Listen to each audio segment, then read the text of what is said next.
Assalamualaikum warahmatullahi wabarakatuh. Waalaikumsalam warahmatullahi wabarakatuh. Bismillahi walhamdulillah.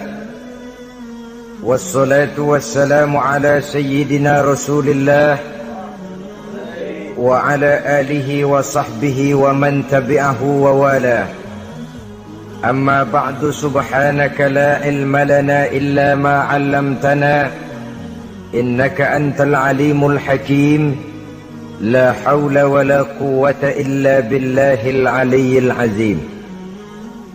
Saudara-saudara kaum muslimin rahimakumullah, sebagai agama sempurna, Islam memberikan bimbingan kepada manusia sejak ia berpribadi, berumah tangga, bertetangga, bermasyarakat, sampai kepada berbangsa dan bernegara.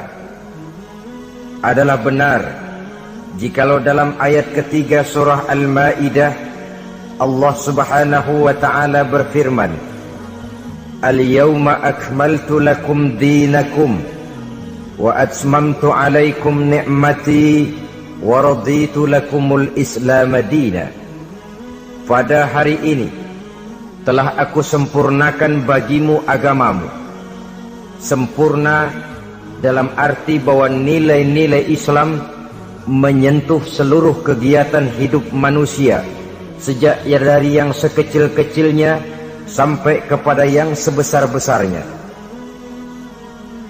Wa atmamtu alaikum ni'mati, aku cukupkan nikmatku kepadamu. Wa raditu lakumul Islam dina, dan aku ridhoi Islam sebagai agama bagimu. Pada pertemuan kali ini kita akan membicarakan cuplikan kecil dari bagaimana hak-hak hidup bertetangga menurut ajaran Islam.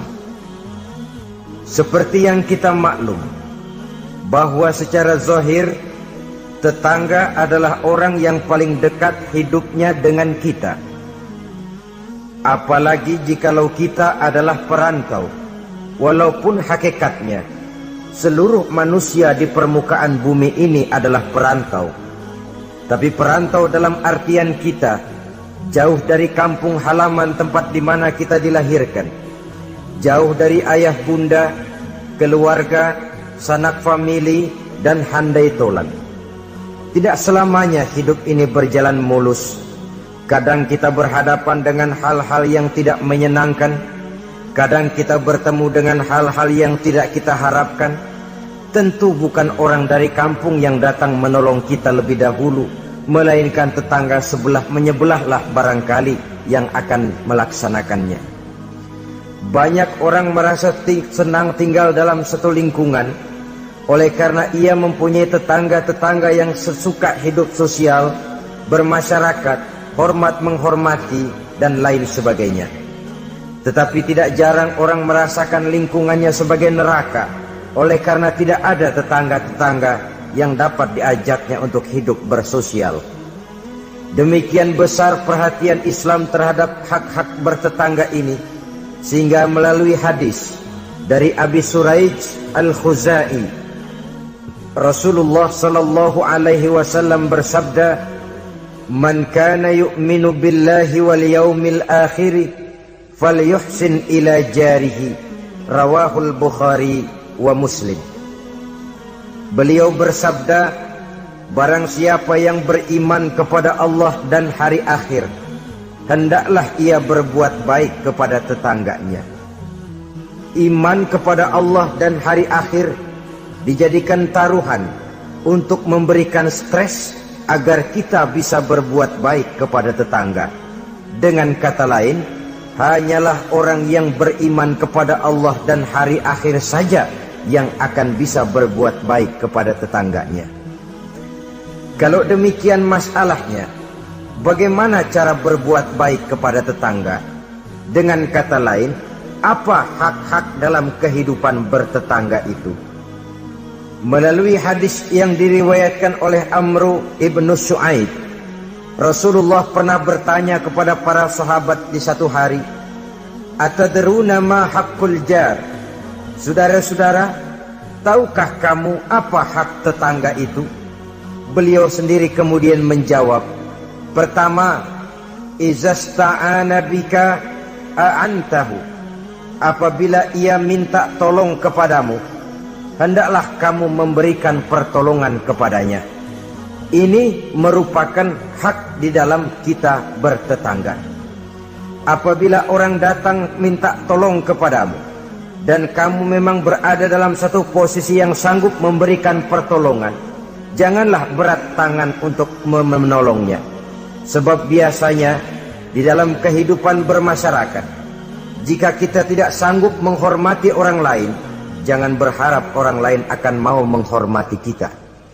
Jika kita berat tangan untuk memberikan pertolongan kepada orang lain, suatu saat bila kita mendapat kesulitan pun, jangan terlalu berharap bahwa orang lain akan mau juga menolong kita. Bagaimana sikap kita, begitulah biasanya sikap orang lain kepada kita. Saudara-saudara kaum muslimin rahimakumullah, adat hidup adalah tolong menolong. Kewajiban kita adalah menolong tetangga. Tetapi sebagai tetangga pun, apabila kita minta tolong kepada orang lain, hendaknya dalam batas-batas ukuran yang memang orang lain itu mampu menolongnya. Sesuatu yang kita memang berada di luar kesanggupan kita mengerjakannya. Jangan lalu menjadikan orang yang menolong kita sebagai satu andalan. Sebab biasanya sekali ditolong langganan. Setiap datang kesulitan, ke situ lagi kita lari. Manusia pada waktu-waktu tertentu punya juga titik jenuh. Ya, kalau duitnya lagi ada, pikirannya lagi enteng, napasnya lagi lega, mungkin dia mau menolong orang. Sekali, 2 kali masih juga ditolong, 3 kali barangkali juga mungkin, 4 kali ke atas mukanya udah rada butek.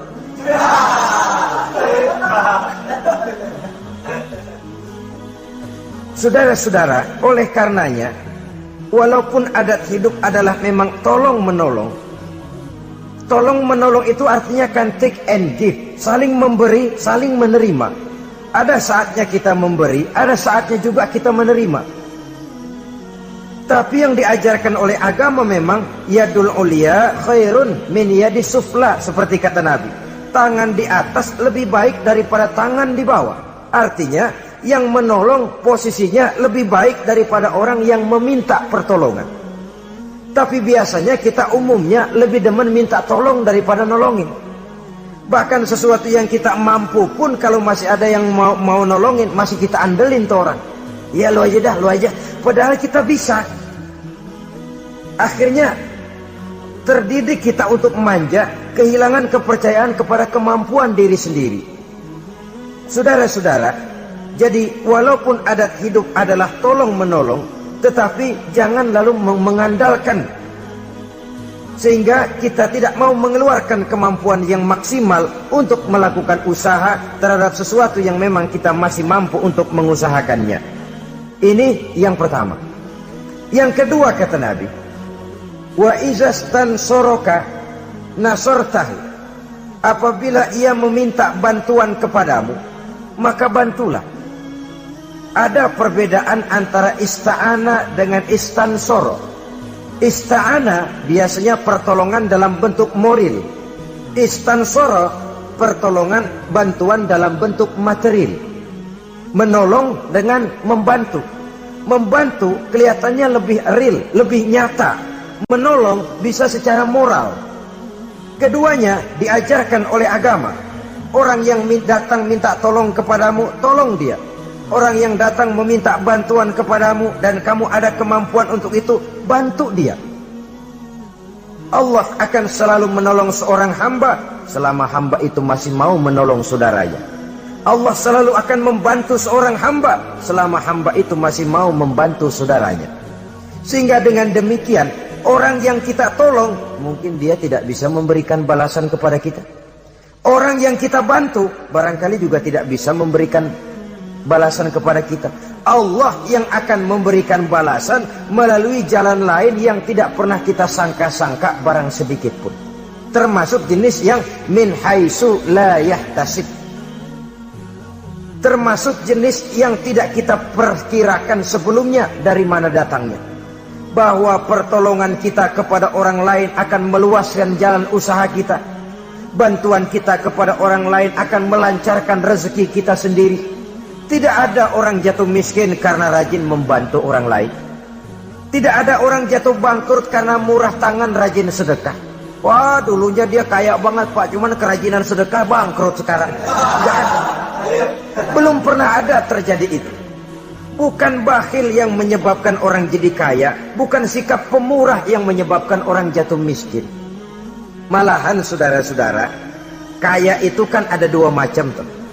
Ada kaya majazi, ada kaya hakiki. Yang dinamakan kaya majazi, orang yang banyak hartanya tapi miskin hatinya. Sebenarnya hidupnya cukup, tapi dia masih selalu merasa kurang, maka dia tidak pernah cukup. Duitnya banyak, tapi perasaannya selalu miskin, maka dia miskin terus. Duitnya 1 juta, hilang 1.000, yang 1.000 dia pikirin, botak palanya.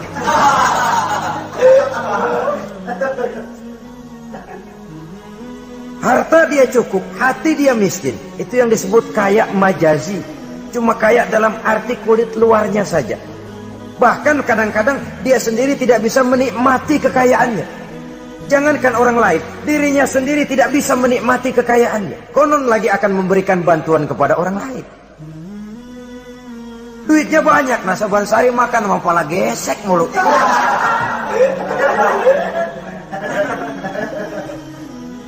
Jangankan orang lain, dia sendiri tidak bisa menikmati kekayaannya. Hawanya udah mau tekor aja udah. Saudara-saudara, lah yang dinamakan kaya hakiki, orang yang kaya hatinya, ini sumber kekayaan. Kalau dalam suasana keadaan hidup yang sekarang ini kita sudah merasa kaya, alhamdulillah, inilah yang diberikan Allah kepada kita. Miskin saya? Enggak, di bawah saya masih banyak orang yang lebih miskin lagi. Susah saya? Tidak, di bawah saya masih banyak orang yang lebih susah dari saya. Tidak punya duit saya, oh orang lain yang lebih tidak punya duit lagi dari saya masih lebih banyak. Orang yang kaya hakiki. Dari sini kekayaan berangkat, dari sini kekayaan dimulai. Oleh karena itu biarin duit kita banyak asal hati kita kaya, nggak apa-apa. Daripada duit nggak punya, hati melarat, dah susah kemana-mana. Kesono sumpok kemari sempit. Saudara-saudara, jadi oleh karenanya bantuan kita kepada orang lain akan melancarkan rezeki kita. Pertolongan kita kepada orang lain akan memudahkan usaha kita. Yakinlah itu. Karena Allah tentu tidak buta. Allah tentu maha adil. Allah tentu maha bijaksana. Tidak ada ruginya orang yang menolong orang lain. Walaupun kadang-kadang kan air susu dibalas air tuba. Kadang-kadang ada istilah, gua nolongin anjing kejepit. Susah ditolongin, begitu senang nginjek. Kadang-kadang tahu begitu. Itu perasaan manusiawi kita sebenarnya. Perasaan manusiawi kita. Tapi sesungguhnya walaupun kebaikan kita dibalasnya dengan kejahatan, Allah kan tidak buta. Allah kan adil. Akan datang kebaikan-kebaikan dari arah lain meliputi kehidupan kita. Karena itu jangan pernah menyesal untuk berbuat baik. Jangan pernah menyesal untuk berbuat baik. Saudara-saudara kaum muslimin rahimakumullah. Jadi yang kedua, apabila dia meminta bantuan kepadamu, bantu. Andai kata belum bisa, ya dengan kata-kata. Kata-kata itu juga sudah meringankan kesulitan orang. Kadang-kadang sudah membantu enggak, ngomong enggak enak lagi. Ini namanya orang udah jatuh kita tibanin ember.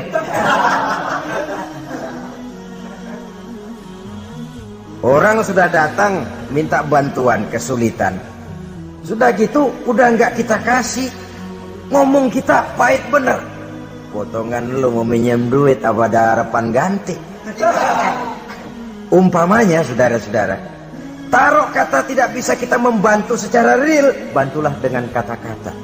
Syukur kalau dengan doa. Saat ini barangkali saya belum bisa bantu, mudah-mudahan dari tetangga lain barangkali bisa bantu, karena saya sendiri dalam posisi yang sedang agak sulit umpamanya. Bantulah dengan kata-kata, dengan doa, setidaknya dengan harapan. Sehingga orang pulang walaupun tidak mendapatkan apa yang tidak dia ingin, apa yang dia inginkan tidak didapatkan, tapi setidaknya hatinya tidak terlalu sakit. Dua. Yang ketiga, wa inistaqradoka aqradtahu. Apabila dia meminjam kepadamu, pinjami dia. Apabila dia meminjam sesuatu kepadamu, pinjami dia. Meminjam, istilah hidup kan ada, memang kita tutup lubang gali lubang. Gak selamanya orang selalu ada. Makin kaya ya makin besar urusannya, makin banyak duitnya ya makin banyak pengeluarannya. Bisa jadi loh orang yang punya duit 10.000 lebih tenang daripada yang punya duit 100.000. Kenapa? Dia punya duit 100.000 lah urusannya 200.000. Tapi dia punya duit 10.000 lah jajannya cuma bakso anteng. Bisa jadi orang yang punya duit 10.000 lebih tenang daripada yang 100.000 itu tadi. Kenapa? Yang 100.000 besar uangnya, besar lagi urusan. Yang 10.000 kecil memang jumlahnya, tapi kecil juga barangkali urusannya. Itu barangkali juga satu pola daripada keadilan Allah. Oleh karenanya saudara-saudara, hidup itu tutup lubang gali lubang. Gak selamanya kita ada, gak selamanya juga kita gak ada. Pada saat kita gak ada, ya kepada tetangga. Pada saat kita ada, tetangga kesulitan, boya kita datang memberikan pertolongan, meminjam. Cuma kalau kita jadi tetangga pun harus jelas, minjem ya minjem, minta ya minta.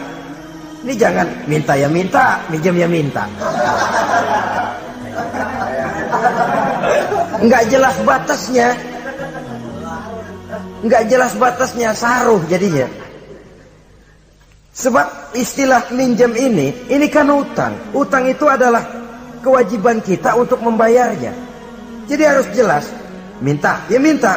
Minjam, ya minjam. Jangan kalimat itu disamarkan. Karena udah keseringan minta mulu, pakai istilah minjem dah. Minjem dulu duit. Mau minta, malu keseringan, minjem dikata. Padahal minta juga maksudnya. Samar jadinya. Dia juga. Apabila dia meminjam sesuatu kepadamu, pinjami dia. Saudara-saudara, ya tentu tidak hanya dalam bentuk uang, dalam bentuk hal-hal yang memang wajar dalam bertetangga, pinjam meminjam. Teriskaan umpamanya tuh, lalu pisau, gunting, apa-apa. Tapi tentu terbatas kepada jangan yang milik-milik pribadi, pinjam meminjam istri umpamanya. Itu tentu malah mal'un, terlaknat dalam agama itu. Tidak ada umpamanya ini gue lagi halangannya, gue pakai dulu lah punya.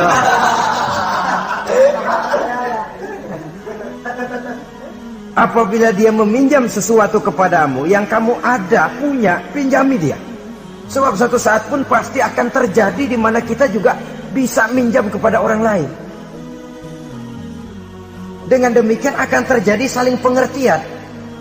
Sebaliknya kalau kita ada, seret banget keluarnya. Orang minjem, kita ada, orang tahu kita punya, nggak kita kasih. Ntar giliran kita perlu minjem, dia kan gitu juga, bayar utang. Jangan, kalau dia jangan dah, puyuh bebuntut, jangan dipinjam nih. Nah, dia begitu juga sama kita, kan begitu hidup itu. Dia begitu juga katanya sama kita. Orang yang berhati sutra itu jarang. Orang yang berhati emas itu jarang. Yang bisa membalas air tuba dengan air susu itu jarang. Yang bisa berbuat baik dengan orang yang jahat itu kan langka. Kita kan sistemnya masih draw. Udah begitu ya, gue begitu. Seri kita maunya. Dan memang agama mengajarkan wa jazaa'u sayyi'atin sayyi'atun misluha. Tapi faman afa wa aslaha fa ajruhu 'ala Allah. balasan terhadap suatu kejahatan, kejahatan yang seimbang. Tapi kalau kamu berbuat baik dan mau memberi maaf, itu yang lebih baik dan itu yang akan dapat pahala. Jadi kalau orang pelit sama kita, kita pelit lagi, ya seri mang. Seri, artinya nilai diri kita tidak lebih baik daripada dia itu. Tapi kalau kita bisa baik sama tetangga yang pelit, pertama nilai kita lebih baik daripada dia. Yang kedua dia bingung diri dah. Dia bingung diri. Ini orang gue pelit banget sama dia, gue baik banget sama gue. Dia bingung diri, saudara-saudara. Kalau emang nggak bingung malu, badak.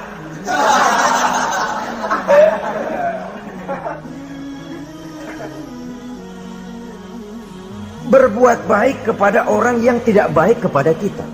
Bersilaturahmi dengan orang yang marah sama kita. Wah, itu ajaran terpuji sekali. Memberi orang yang mencegah kita. Bersilaturahmi dengan orang yang memutuskan hubungan dengan kita. Kita sih tahu dia marah banget sama kita, cuman kita pura-pura nggak tahu aja. Kita anggap dia nggak marah sama kita. Ketemu tetap, assalamualaikum, mau kemana? Perkara dia mau nyaut apa enggak itu bukan soal. Tapi kita sudah menunjukkan nilai bahwa kita lebih baik dari dia. Aku nanya kok sama kau, aku lebih baik dari kau. Tapi itu jangan lalu timbul. Jangan lalu timbul perasaan tuh kan, gua kan, tuh ya. Jangan. Dengan berbuat itu kita hanya ingin membuktikan bahwa kita tidak sama kok dengan dia. Dia boleh marah sama saya, tapi saya nggak bisa marah sama dia. Dia boleh pelit sama saya, tapi saya nggak bisa kok pelit sama dia seperti dia pelit kepada saya. Dia boleh memutuskan silaturahmi dengan saya, tapi saya nggak bisa kok begitu. Dengan begitu kita sudah menunjukkan satu posisi bahwa kita lebih baik daripada dia. Tapi kan langka yang begitu, umumnya yang enak kan draw, tos-tosan. Saudara-saudara kaum muslimin, jadi izas takrodoka akrotahu, apabila ia meminjam sesuatu kepadamu dan kamu ada kemampuan, ada yang akan kamu pinjami, pinjamkan dia. Apalagi kalau kita merasa bahwa yang meminjam ini dalam satu posisi yang memang dia rasanya sulit untuk mengganti. Lebih baik sudah diniatkan sedekah saja, diikhlaskan. Sudahlah bu, nggak usah pinjam, saya bantu saja. Daripada nanti jadi beban lagi, sudah saya ikhlaskan, saya bantu. Itu yang lebih istimewa. Tapi saya katakan tadi, kalau tidak ada kesadaran bahwa rezeki adalah amanah Allah, bahwa harta adalah titipan Allah, apa sih yang kita punya? Seperti kita lahir ke dunia, begitulah kita akan masuk ke liang kubur. Cuma kelebihannya kain putih saja. Selebihnya tidak ada lagi. Sebagaimana kita lahir ke alam dunia ini, begitulah kita akan meninggalkan alam dunia ini. Jadi yang kita jaga kukuh-kukuh, yang kita bentengi, yang kita bakhil karenanya, sedikit pun tidak akan pernah kita bawa. Kecuali kalau dia, saya katakan tadi, kita infakkan di jalan yang diridhoi Allah, termasuk menolong orang. Ada juga lagi nih, minjemin tapi nyakitin. Rentenir namanya. Pakai perjanjian. Pinjam 10, pulang 15. Itu sama juga nyekek leher. Karena itu rentenir sangat dicela dalam ajaran agama. Mencari orang-orang susah, menolong. Tapi di belakang menolong menjerat. Sehingga utangnya itu lalu beranak. Giliran gak mampu aja, tanah orang digetek. Mungkin gak mampu, rumahnya ditarik. Habis dah. Saudara-saudara kaum muslimin, akhirnya yang melarat semakin bertambah kemelaratannya. Itu yang keempat. Maksud saya yang ketiga. Yang keempat, saudara-saudara, wa iniftaqara utta alaihi. Apabila dia miskin, maksud miskin di sini kesusahan. Utta alaihi, tengokin. Tengokin orang yang kesusahan. Saudara-saudara, ini bahkan yang dicontohkan lebih diutamakan oleh Nabi. Kalau orang susah yang sakit, lebih diutamakan untuk ditengokin. Kenapa? Udah jelas langka yang nengokin, langka yang nolongin. Mau berobat susah, ke dokter juga sulit. Tapi kalau orang kaya sakit, dokter dia bisa telepon, apotek dia bisa telepon. Nggak ada duit, dia bisa bayar pakai kredit card. Orang miskin sakit, boro-boro manggil dokter. Kadang-kadang mantri juga nggak mampu dia panggil. Sehingga dengan demikian apabila ia mendapat kesulitan, tengokin. Jangan berat langkah untuk menengoki orang yang memang mendapat kesulitan itu. Sebab kalau tidak, maka nanti pada suatu saat bila kita yang mendapat kesulitan, orang akan berat juga kakinya untuk nengoki kita. Kita biasanya kalau orang kayaan aja dikit dapat kesulitan, dok kayak besan yang nengokin dah. Yang mau setor muka, yang mau jilat macam-macam. Tapi kalau yang digubuk reot yang melarat itu mendapat kesulitan, yang lewat cuma melengos dong. Siano sakit ya? Iya, kesianan. Udah kesianan doang. Terus lewat. Terus lewat. Saudara-saudara kaum muslimin rahimakumullah. Yang kelima, wa iza marido uttahu. Apabila dia sakit, datanglah kamu, tengokin, hibur hatinya. Kalau perlu bantu, berikan obat. Setidaknya dengan ucapan dan doa yang bisa meringankan sakitnya itu. Sebab ini, kalau orang sakit ditengokin, itu kesannya itu mendalam sekali. Bukankah itu Quraisy yang ngeludahi Nabi masuk Islam? Oleh karena pada waktu sakit dia, Nabi yang nengokin. Tiap Nabi lewat ke masjid diludahin. Begitu itu orang sakit, Nabi pertama yang nengokin. Apa yang terkesan? Ya Muhammad, bukan main akhlakmu. Tiap hari kamu lewat, saya ludahin. Sekarang begitu saya sakit, seorang pun belum datang nengokin saya. Kamu lebih dulu nengokin. Akhlakmu Muhammad. Mulai hari ini saksikan. Asyhadu an la ilaha illallah wa asyhadu annaka ya Muhammad Rasulullah. Masuk Islam. Kalau kita sakit ditengokin orang, rasanya udah jadi obat tuh tengokan. Dan akan kita kenang, kita ingat. Iya dulu waktu saya sakit, dia datang. Dalam kondisi dimana kita prihatin, pertolongan orang biasanya, kebaikan orang sangat tidak mudah kita lupakan. Dan ini akan berakibat kita merasa berhutang budi. Dan kata orang, hutang emas bisa dibayar, hutang budi dibawa mati. Saudara-saudara kaum muslimin, jadi oleh karenanya apabila dia sakit, tengoki, jenguki. Kalau perlu, berikan bantuan sesuai dengan kemampuan yang ada pada diri kita. Yang keenam, saudara, yang merupakan hak bertetangga, wa iza mata tabi'ta janazatahu. Apabila ia meninggal dunia, iringi jenazahnya sampai ke liang kuburnya. Dan ini sudah kita bicarakan pada pertemuan tentang hak-hak muslim beberapa waktu yang lalu. Yang ketujuh, hak bertetangga, wa in asabahu khairun hanna'tahu. Apabila ia mendapat kebaikan, hendaknya engkau ikut bersukacita. Senang kalau tetangga lagi senang. Merasa suka kalau tetangga dapat nikmat. Alhamdulillah ya, tetangga kita udah bisa beli TV berwarna. Mudah-mudahan kita bisa numpang nonton. Alhamdulillah. Jangan lantas sakit hati. Gile udah beli TV berwarna, merah tuyul berapa biji nih?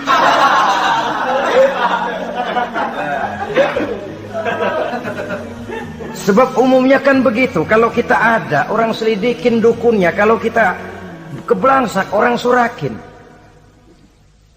Islam mengajarkan, in asabahu khairun hanna'tahu.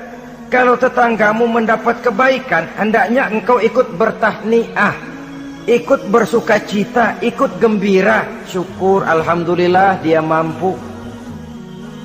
Syukur dia bisa, syukur dia mampu. Dan itu memang berat. Kalau ini tidak ada, tidak kita miliki dalam diri, yang timbulkan hasud. Nah, hasud ini kata Nabi, memakan amal seperti kayu api memakan kayu bakar. Hasud menyantap amal seseorang seperti api memakan kayu bakar.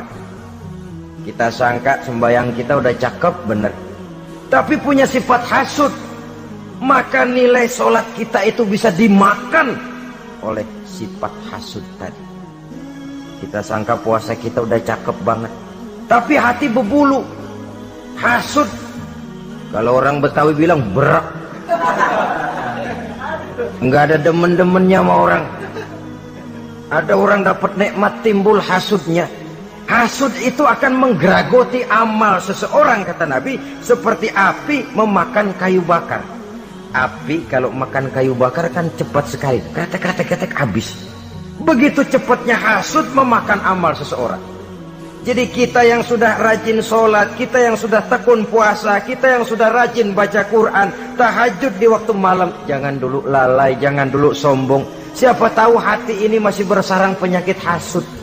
Tidak senang melihat orang lain dapat nikmat. Sempit hati kita melihat orang lain bahagia. Saudara-saudara kaum muslimin rahimakumullah, alangkah mulianya ajaran Islam. Tetanggamu dapat kebaikan, kau ikutlah bersuka cita, kau ikutlah gembira, kau ikutlah bahagia. Kenapa? Kita umat Islam, jangankan bertetangga kepada sesama muslim, kepada yang non muslim saja hak bertetangga itu ada, apalagi kepada yang sesama muslim. Satu badan, apabila yang satu sakit, yang lain akan ikut merasakan sakit. Sering dicontohkan, badan kita, saudara jalan tengah malam, asik jalan, jempol kesandung akar nangka, beletak. Kontan begitu ibu jari tersandung, darah keluar, mulut bilang aduh, pala ikut pusing, mata nangis. Nggak usah pakai nunggu undangan. Nggak ada ibu jari tersandung, mulut bilang sama mata, nangis lu, mata sakit nih.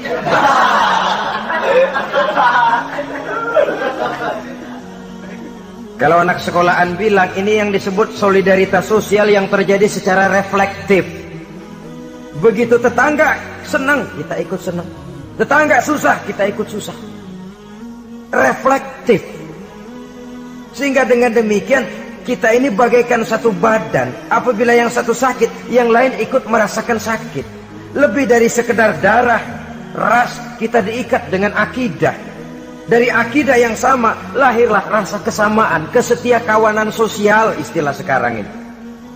Sehingga kesenjangan bahwa yang kaya makin kaya, yang miskin makin bangkrut tidak akan makin memuncak. Ya memang bahwa penduduk dunia selalu ada yang miskin, ada yang kaya, itu nature, sunnatullah, emang dari sononya udah begitu. Kalau semua orang kaya, ya tidak ada yang miskin. Semua orang miskin, ya tidak ada orang kaya. Logikanya, seseorang dinamakan kaya karena ada yang miskin. Orang disebut miskin karena ada yang kaya.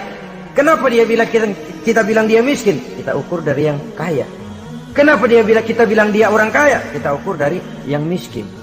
Jadi mestinya orang kaya itu terima kasih kepada orang miskin. Sebab kalau tidak ada orang miskin, orang kaya tidak ada. Saudara hadirin yang saya hormati, jadi dengan demikian, etik dalam kehidupan bertetangga menurut ajaran Islam, apabila tetanggamu mendapat nikmat, kau ikut bersyukur. Kan langka yang begini nih. Yang ada, yang enak banget emang kita katain. Kita katain. Atau paling tidak kata-kata yang enggak enak. Lihatin aja dia mau kemana. Lihatin gitu. Segitu enggak senengnya lihat orang lain dapat nikmat. Yang kedelapan, lawanannya, wa in asobathu musibatun azzaitahu. Apabila ia mendapat kesulitan, azzaitahu, kamu hendaknya ikut bertakziah, ikut berduka cita. Dia mendapat kesulitan, kita ikut berduka cita. Kesulitan yang paling ringan sekalipun. Radionya hilang, televisinya hilang, istrinya umpamanya hilang. Umpamanya.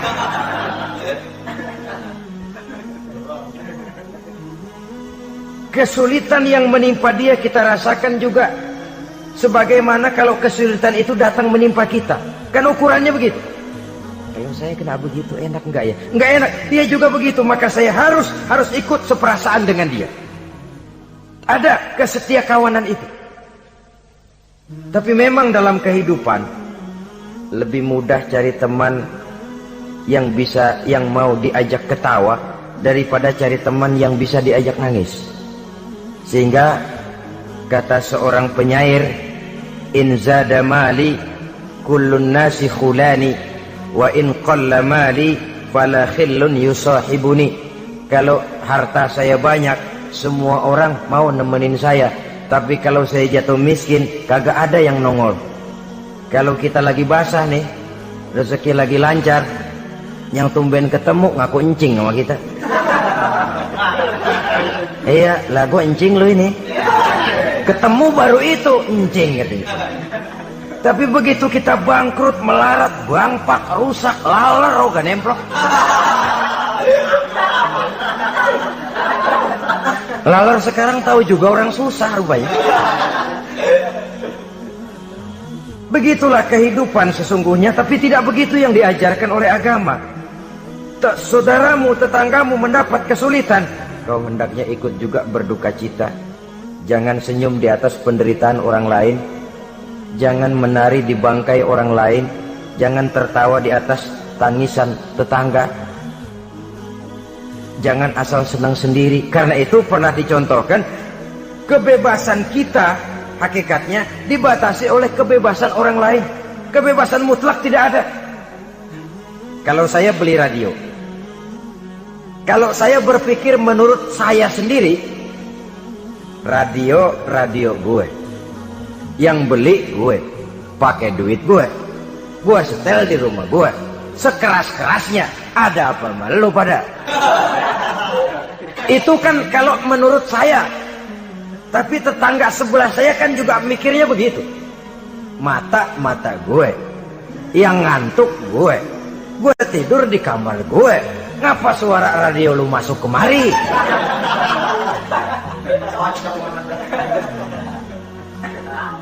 Jadi pada saat itu kalau demikian, kebebasan saya nyetel radio dibatasi oleh kebebasan tetangga saya yang mau tidur. Ini yang disebut hurriyatul mar'i mahdudatun bi hurriyati ghairihi. Kebebasan seseorang dibatasi oleh kebebasan orang lainnya. Kebebasan dalam arti mutlak tidak ada hakikatnya. Betapapun saya senang wayang golek, senang bukan main. Tapi kalau sudah jam 3, tangga saya sebelah mau tidur dengan aman tanpa perlu harus diganggu. Kalau begitu, cukuplah saya dengar saja karena saya senang. Tetangga saya belum tentu senang juga dengan wayang golek. Jangan cuma memperturutkan kesenangan. Oh, pokoknya emang saya hobi banget wayang golek. Masa bodoh jam 3 kayak setel habis dah, masih aya nama gening udah.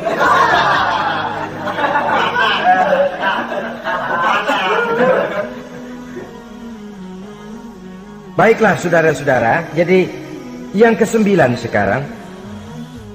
Wala tastazillu alaihil bina fatahjubu anhu rihu illa biiznihi. Jangan meninggikan, jangan melebihkan bangunan sehingga menutup jalan angin kecuali dengan izinnya. Nah, ini yang sering terjadi. Kadang-kadang, lah tanah gua, emang apa gua bangun diri di atas tanah gua. Kadang-kadang pas-pasan bangun tembok di tembok orang. Kadang-kadang tembok orang aja pakai dapur. Ya kalau dengan izin sih nggak jadi soal. Boya dikasih jarak begitu.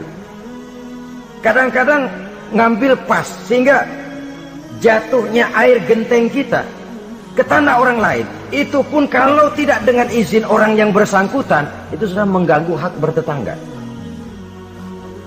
Saudara-saudara, begitu etisnya Islam melindungi hak-hak orang lain, sehingga jalan angin saja kalau orang lain jadi sumpah, itu sudah mengganggu etika bertetangga. Walaupun batas tanahnya memang itu, tapi boleh dikasih jarak setengah meter, apa 1 meter untuk lintas angin supaya ada sirkulasi udara dan lain sebagainya. Sehingga dengan demikian akan timbul saling pengertian. Dan kalau sudah ada saling timbul pengertian, maka kenikmatan bertetangga itu ada. Nah, lebih celaka lagi kalau nanti jor-jorannya jor-joran bangun-bangunan. Lu bangun 2 tingkat, gua 3 ntar. Yang sebelahnya 4, yang sebelahnya 6. Kalau sudah begitu, apalagi motifnya untuk menunjukkan bahwa saya lebih hebat dari tetangga sebelah, kita akan terjebak kepada alhaakumut takatsur hatta zurtumul maqabir. Lalai oleh karena berlomba memperbanyak itu saja.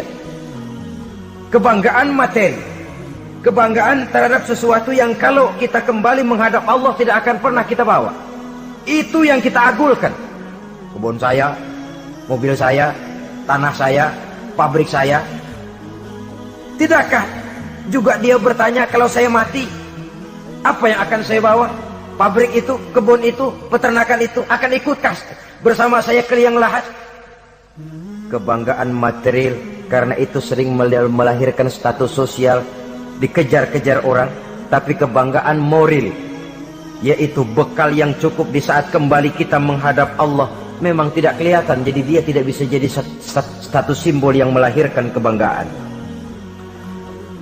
Yang ke-10, wala tu'zihi, jangan menyakiti tetangga, baik dengan ucapan ataupun juga dengan perbuatan. Ucapan ataupun perbuatan. Wa idza ishtaraita fakihatan fa'ahdilahu, apabila kamu membeli buah-buahan, bagi tuh tetangga, bagi tetangga.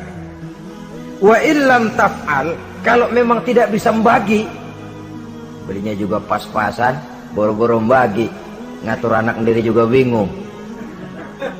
Renato anak 6 bagaimana ini? Umpamanya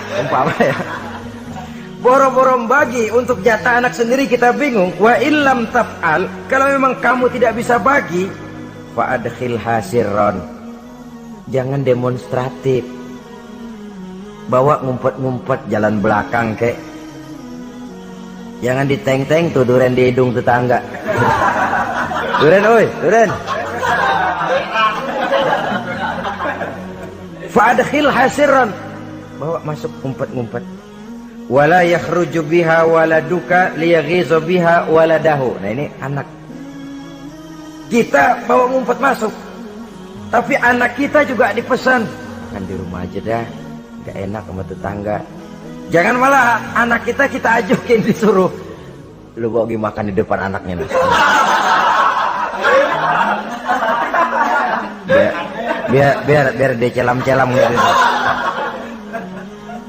Karena itu tentu akan menyakiti perasaannya. Apalagi kalau dia lihat, ya tetangga kita sih mungkin nggak minta, tapi etisnya kan begitu, etisnya. Kok kayak hidup sendirian sih, bawa rambutan sekarung, sebelah kayak kebagian dikit, enggak, apa dimakan semua sekarung? Orang berpikir begitu. Dia mungkin nggak, jangankan minta, berharap pun enggak, tapi etisnya bertetangga itu. Kalau kau membeli buah-buahan, bagi tetanggamu, hadiahkan tetanggamu. Andai kata tidak bisa dilakukan itu, jangan demonstratif. Saudara-saudara, bukankah ini pada hakikatnya menjaga perasaan? Karena bertetangga itu peka sekali. Apalagi bagi kita yang tinggal di perkampungan dengan perumahan yang rapat, atau di komplek-komplek di mana persaingan kelihatannya dalam satu level itu begitu menyolok. Kadang-kadang status suaminya, pegawainya sama, golongannya sama, tapi sebelah punya kulkas, sebelah enggak, murug. Sebelah TV-nya berwarna, sebelah hitam putih, meriang. Sebelah beli motor, sebelah enggak, bengek. Sering terjadi hal semacam itu, menimbulkan psikosomatik. Itu sering diceritakan, dibakar oleh perasaannya sendiri. Tinggal lagi di komplek, di mana kelangsungan kehidupan kelihatan betul sehari-hari. Sering terjadi, tangganya sebelah beli motor, yang sebelah meriang. Besokannya beli kulkas, dia bikin gawat, masuk rumah sakit. Di rumah sakit dengar tetangganya beli mobil, mati.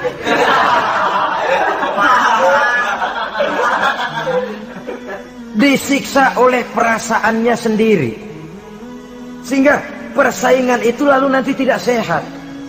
Kalau dia nggak bisa, orang dia hasudin. Kalau hasud masih nggak mempan, orang lain dia bakar supaya hasud juga. Nah ini nih celakanya. Sudah dia nggak senang sama seseorang, orang lain dibakar juga untuk tidak senang kepada orang itu. Ini yang marahan pakai ngebon, marahan pakai ngundang, marahan yuk masih ano.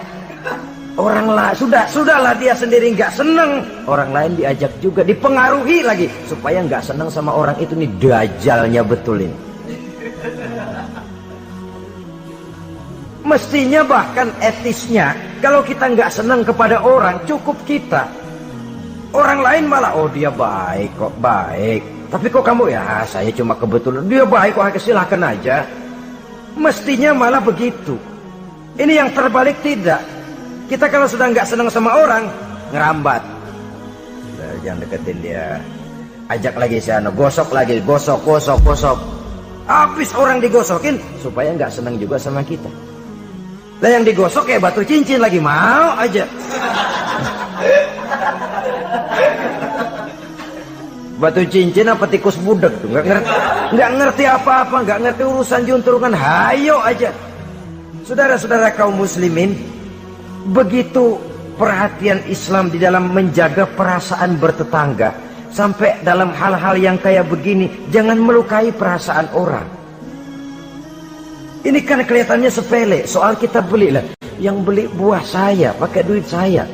Iya, itu perasaan kita. Orang lain tetangga juga belum tentu minta kok. Belum tentu juga kepengen. Tapi dari segi etisnya bertetangga, bahwa kita menghormati dia, ada perasaan itu. Yang ke-11, wala tu'zihi bikitari kidrika, jangan juga kamu menyakiti dia, tetanggamu, dengan bau masakanmu. Bau masakan ini yang dimaksud tentu tetangga sebelah kelaparan. Kita udah nggak membantuin ngirimin makanan, baunya doang kita kirimin. Tinggal dia celam-celam, beleweran, tulir. Saudara-saudara, ini juga termasuk demonstratif. Nabi mengajarkan, iza tobahta marokotan fa'aksir ma'aha wa ta'ahad jironaka. Apabila kamu bikin sayur, banyakin kuahnya, bagiin tetanggamu. Tapi jangan ditafsirkan mentah ini hadis. Begitu nyayur, kuah mulu. Tangga semua kebagian ya, cuman air. Ya tidak berarti harus ditafsirkan secara mentah demikian itu, saudara-saudara. Tapi ini ada kaitannya dengan yang ke-11 tadi, bahwa menjaga perasaan bertetangga. Kemudian pertanyaan ini ditutup oleh Nabi, summa qala atadruna ma haqqul jar, sudah tahukah kamu apa hak tetangga itu? Wallazi nafsi biyadihi la yuballighu haqqal jar illa man rahimahullah. Demi yang jiwaku berada di tangannya, demi Allah, orang sulit untuk memberikan hak tetangga, untuk menyampaikan hak tetangga, kalau bukan dengan rahmat Allah. Sebab hanya rahmat Allah itu yang datang di hati kita. Kita bisa menolong orang lain, kita bisa membantu orang lain. Kalau tidak ada rahmat Allah di hati sini, sulit loh, berat nolong orang itu. Kalau tidak ada rahmat Allah di sini, orang lain dapat kesenangan, kita ikut gembira, itu sulit. Kalau tidak ada rahmat Allah di sini, orang lain dapat musibah, kita merasa juga dapat musibah, sulit. Hanya orang yang di hatinya ada rahmat Allah yang punya perasaan seperti itu. Itu Nabi sumpah, wallazi nafsi biyadih, demi Allah yang jiwaku berada di tangannya. Yang bisa menyampaikan hak tetangga hanyalah orang yang memang dapat rahmat dari Allah Subhanahu wa ta'ala. Dia minta tolong, kita tolong. Dia minta bantuan, kita bantu. Dia minjam, kita berikan pinjaman. Dia miskin, kita tengoki. Dia sakit, kita jenguk. Dia meninggal, kita iringi jenazahnya. Dia dapat kebaikan, kita ikut gembira. Dia dapat kesulitan, kita ikut bersedih. Kita yang mendapat nikmat, sedikit kita bagi dia, kita berikan kenikmatan. Kalau bukan rahmat Allah, rasanya sulitlah untuk berbuat seperti itu. Hanya dengan rahmat Allah. Dan oleh karena dengan rahmat Allah, maka rahmat itu tidak diberikan kepada setiap orang. Artinya, walaupun kita setiap orang barangkali tahu tentang hak bertetangga seperti ini, tapi tidak setiap orang bisa menjalani hak-hak bertetangga seperti ini. Saudara-saudara kaum muslimin rahimahullah, akhirnya kita manusia sebagai zon politikan, makhluk sosial, yang memerlukan keberadaan orang lain, kita menyadari tidak seorang pun di antara kita yang sanggup memenuhi keperluan hidup kita secara sendirian. Kita perlu orang lain, sebagaimana orang lain juga memerlukan kita. Oleh karena itu, mengukur orang lain dengan diri sendiri merupakan satu cara untuk menegakkan hak-hak bertetangga. Kalau saya digituin enak nggak? Nggak enak. Orang lain juga begitu. Kalau saya diginiin enak nggak? Enak. Orang lain juga begitu. Apa yang tidak enak terjadi pada diri kita, tentunya akan tidak enak juga jika terjadi pada diri orang lain. Sepanjang itu yang jadi barometer, kita tidak akan merasa benar sendirian. Sebab orang benar itu bagus, tapi merasa benar itu yang jelek. Orang pintar itu baik, tapi merasa pintar itu yang jelek. Sebab tatkala kita merasa bahwa kita benar, sebenarnya bahwa kita paling benar, sebenarnya iblis sudah masuk ke dalam hati kita. Ditumbuhkannya sikap ujub, menganggap remeh orang lain, menganggap enteng orang lain, merasa dihinggapi oleh penyakit superioritas kompleks, kata orang. Merasa dialah yang paling segala-galanya. Dan ini sudah penyakit hati yang juga sangat berbahaya. Karena ujub pun termasuk bisa menghancurkan amalan kita dalam kehidupan ini. Oleh karenanya, maka di dalam hak-hak bertetangga ini, apabila hak ini kita tidak berikan, tentu ada sanksinya. Ya, sanksi sosial dalam kehidupan di dunia ini, kita akan terkucil. Tinggal di tengah masyarakat, tapi dikucilkan. Keberadaan kita dianggap sama dengan tidak ada. Kan gak enak orang begitu. Ada, tapi dianggap gak ada. Yang begitu, lewatin aja dah, cuekin aja. Ada, masih ada, sudah dianggap gak ada. Apalagi udah gak ada beneran, orang lupa banget. Ada, dianggap gak ada. Alangkah ruginya kalau sampai hal itu terjadi pada diri kita. Keberadaan kita, eksistensi kita ini, kalau bisa memberikan warna dan dampak dalam kehidupan, keberadaan kita itu diakui oleh lingkungan. Sehingga dengan demikian kita punya nilai, walaupun itu yang bukan kita cari, tapi nilai itu akan memberikan poin di dalam kehidupan kita di tengah-tengah masyarakat. Jangan lupa, masyarakat punya hukum yang tidak tertulis, tapi kekuatannya lebih kuat dari hukum tertulis. Kejam, sehingga orang bilang sekali arang tercoreng di dahi, selamanya akan selalu dikenang. Karena itu, pandai-pandailah kita hidup bermasyarakat, pandai-pandailah kita hidup bertetangga, karena memang Allah Subhanahu wa ta'ala menjelaskan, ya ayuhan nas, inna khalaqnakum min zakari wa unsa, wa ja'alnakum syu'uba wa qabaila lita'arafu, inna akramakum indallahi atqakum. Wahai manusia, sesungguhnya telah kami jadikan kamu dari laki-laki dan perempuan. Kami jadikan kamu bersuku-suku dan berbangsa-bangsa, tidak untuk berpecah belah, tidak untuk saling silang, tidak untuk bersengketa, tidak untuk memusuhi dan menumpahkan darah, saling menghina, meremehkan dan mengentengkan orang lain. Tujuan kamu diciptakan dari laki-laki dan perempuan, bersuku-suku dan berbangsa-bangsa, tidak lain lita'arafu, agar kamu saling mengenal satu sama lain. Saling mengenal, bukan saling tidak mengenal. Jangan sampai terjadi tidak mau saling mengenal. Quran memberikan peringatan, tujuan penciptaan laki-laki perempuan, bersuku-suku dan berbangsa-bangsa, tidak lain adalah agar kita satu dengan yang lain saling mengenal. Inna akramakum indallahi atqakum. Yang paling mulia bukan yang rumahnya paling bagus, yang paling mulia bukan yang kendaraannya paling hebat, yang paling mulia bukan yang hartanya paling banyak. Inna akramakum indallahi atqakum. Yang paling mulia di antara kamu dalam pandangan Allah adalah orang yang paling bertakwa kepadanya.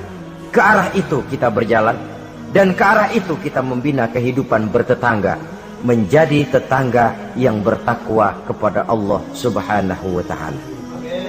Semoga Allah memberikan rahmatnya kepada kita bersama, sehingga di hati ini ada kesadaran untuk memperhatikan tentang hak-hak bertetangga ini. Terima kasih atas perhatian saudara. Mohon maaf atas segala kekurangan. Usikum wa nafsi bitaqwallah. Wassalamualaikum warahmatullahi wabarakatuh. Waalaikumsalam warahmatullahi